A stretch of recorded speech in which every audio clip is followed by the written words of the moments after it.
This week, the Senate Select Committee on Foreign Interference through Social Media delivered a report determining that our country is dangerously exposed to cyber-enabled foreign interference. Now, foreign interference is a term that gets bandied about, but it's really serious. It consists of malign actions by foreign governments or foreign actors doing so with the impetus of those governments, designed to sow discord, manipulate public discourse, discredit the electoral system, bias the development of policy or disrupt the market for the purpose of undermining the interests of Australia or its allies. To help us understand the nature of the threat and the action Australia needs to take to address it, I'm pleased to welcome Senator James Paterson, Shadow Minister for Home Affairs and Cyber Security, to the show. Senator Paterson, welcome. What's the nature of the risk that the committee has observed through its deliberations?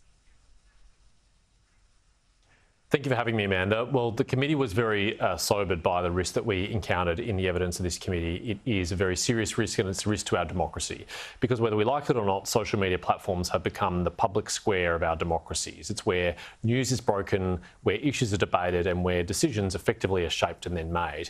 And authoritarian states recognise this. It's why they don't permit these platforms in their countries and why they try and use ours as a point of weakness, as a vector to interfere. And so we thought the health of these forums impacts directly on the health of our democracy, and we can't just allow foreign governments, whether they do so through a Western headquartered social media platform by weaponising their algorithms, or whether they do so through an authoritarian headquartered platform by directly influencing them, should be allowed to have free rein in intervening in our democracy. Otherwise, we'll find ourselves having our decisions made for us by others. Help me understand and help my viewers understand exactly what the end game is here. What are foreign governments trying to achieve by this conduct? Well, if we think about Australia and our region, the Indo-Pacific, where many strategists warn there is a risk of state-on-state conflict within the next 5 years, the thing that always precedes a real war is an information war. And states try and shape the choices in advance that other states make to their favour.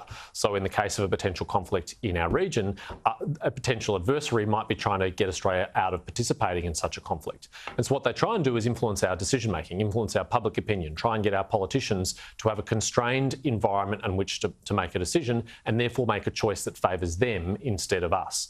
And if we let it happen, we'll find ourselves waking up when it's too late to have done something about it. So it's really important that we get on the front foot now, even a long time away from potential conflict, to address this before it becomes a really serious problem. Yeah, too right. What recommendations did the committee make in its report? The committee was really informed by the principle of transparency as opposed to censorship. We've seen other proposals out there, like the government's misinformation law, which would be using censorship to solve this problem, but we want to use transparency to solve this problem.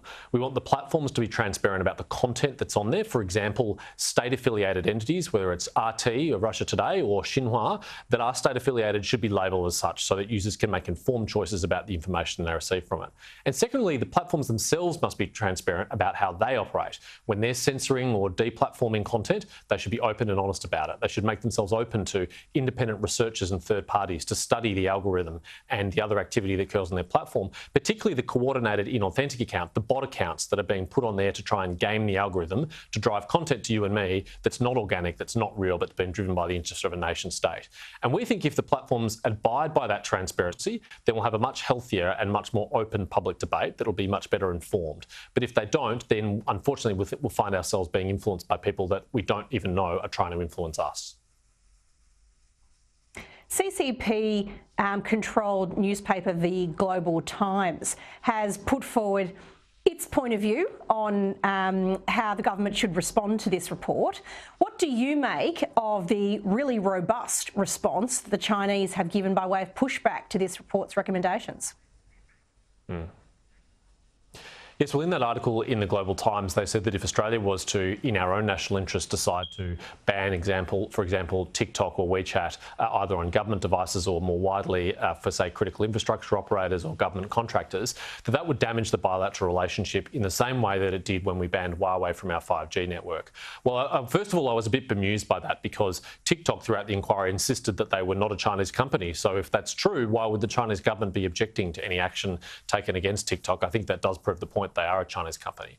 But secondly, I really hope that the Albanese government is not influenced by these kind of threats and this kind of rhetoric. We cannot allow decisions in our national interest and that go to our core of our national security to be dictated to by a foreign government, certainly not a foreign authoritarian government. And so it's really important that we make these decisions informed by this bipartisan report, not in any way intimidated or influenced by the Chinese government or its threats.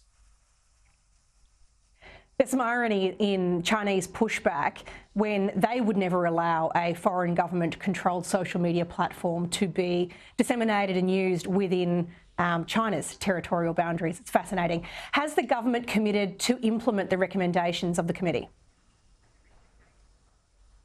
Well, that's exactly right, Amanda. The Chinese government doesn't permit any Western social media platforms at all, so it is certainly hypocritical for them to criticise us if we chose to do the same. I have no commitment from the government yet that they will implement these recommendations, but I really hope they do, because it was a bipartisan report. It was conducted in a bipartisan manner. We worked very well across the aisle. There was very little areas of disagreement when we came to concluding the report. So I really hope that that spirit is taken up by the government itself and that it puts these plans into action. And if they did so, Australia would again be leading the world. We led the world when we were combating more traditional forms of foreign interference. That's now being taken up by the UK and Canada. If we did this, we'd be leading the world on cyber-enabled foreign interference, and we'd be setting a template for the rest of democracies to follow.